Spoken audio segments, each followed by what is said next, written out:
Bonnie. Michael Harris. I'm proud to be here representing the Libertarian Party of Canada. And why I'm running in this election is because I am sick and tired of Ottawa taking advantage of Alberta on every level. We have equalization where our money is being taken away from our province and being sent out east, while small towns in this riding barely have enough money to be able to repair the infrastructure, whether that be roads or water development. And we have stuff where we have supply management, where our farmers are being locked out of an industry which represents a majority of this riding. And that also increased the costs of your groceries when you go to the supermarket. We're also dealing with high taxes and high regulations where businesses are struggling to get by. I was in Three Hills the other day, and a couple of businesses told me that they are on the brink of bankruptcy. And if their taxes go up even 1%, they'll be out of business and they'll be leaving this riding. And I'm sick and tired of that. And I also am here championing the idea of self-determination. A lot of people in Alberta are wanting to see a referendum on next year's ballot to see if we want to separate from this country. And I'm here to say that we are here to support it. Thank you. Thank you, Michael. Economy and jobs. So many Canadians recall when a single income, such as that of a postal worker, assembly line worker, or rig hand, was sufficient to support a family. Today, that is increasingly no longer the case. So what specific measures would you propose to meaningfully improve affordability and economic security for everyday Canadians? Thank you, Bonnie. Michael.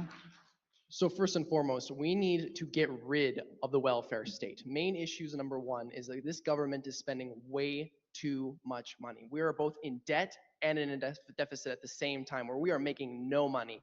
At the same time, we are paying the highest amount of taxes that we have ever paid in our entire life. So we need to be lowering the amount that our government is spending. I see all the time where money is being wasted in random projects across the country where they're not actually going towards the services that are needed here in this riding. And to top on to that, after we got the welfare state, we need to get rid of all taxes here in this country, starting at the income tax level, going towards business taxes, because you pay taxes on everything that you do, whether it be on your paycheck, when you go to the store, driving your car, anything. You are paying taxes, and we want to fight to get rid of as many as possible. Thank you. So the next question, we're going to start with you, Jonathan, just to give you a heads up. So this one's immigration and population growth. So Alberta's population, we've already heard some of this already in some of the answers, but Alberta's population is growing rapidly, raising concerns about pressure on public services, the treatment of newcomers, and the ability of infrastructure to keep pace.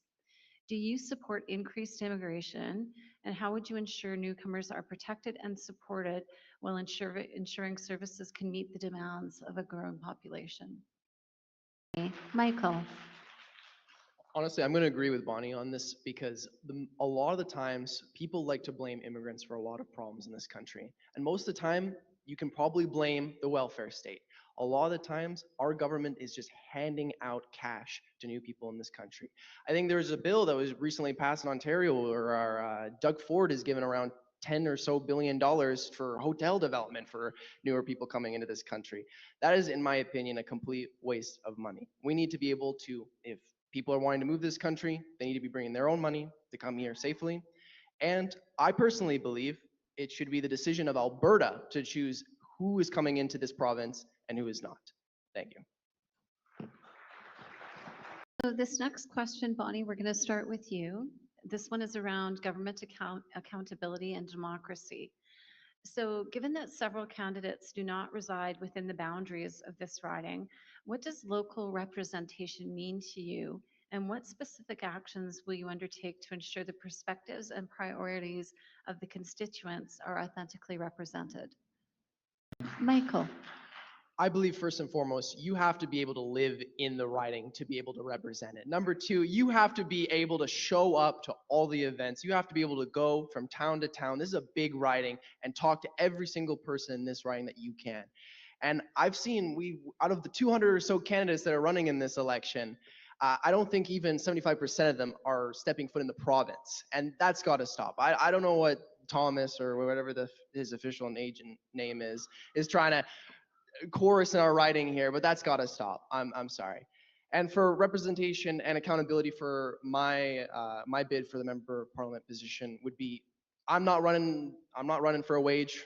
I'm wanting to be your member of parliament for free. I'm not willing to take a wage. I don't want a pension. I want to make sure that at the end of the day you have good representation, and I'm doing it for free. Thank you. Thank you, Michael. We're going to start with you, Michael. This one is around healthcare and social services. So Canada's public healthcare system is a core part of our identity, yet many are concerned about the quiet rise of privatization, services being outsourced, user fees increasing, and private clinics becoming more common. Do you believe this trend threatens universal healthcare? And what would you do to protect and strengthen our public system? Thank you. First of all, I want to point out the Libertarian Party is in favor of private healthcare. I personally believe in a little bit of a hybrid system where we still have free healthcare for those that can't afford basic access to healthcare, while still allowing healthcare for those that can afford it. If they want to pay for it, they should be able to get it fast and easy. Because right now, there are currently waits for up to about 8 hours on average just to see a doctor, not to get treatment, but just to see a doctor. And that's across the board in this communal system that we call the public healthcare system. And if people are able to afford better healthcare or be able to get it faster, why not? We can still keep our public healthcare system, but why not let those that can afford it get better healthcare? Thank you. Thank you, Michael. Government accountability and democracy. So serious concerns have been raised regarding the fairness and effectiveness of Canada's electoral system. What is your position on electoral reform, and do you support transitioning away from the current first past the post model? If so, what alternative system would you advocate for? Michael.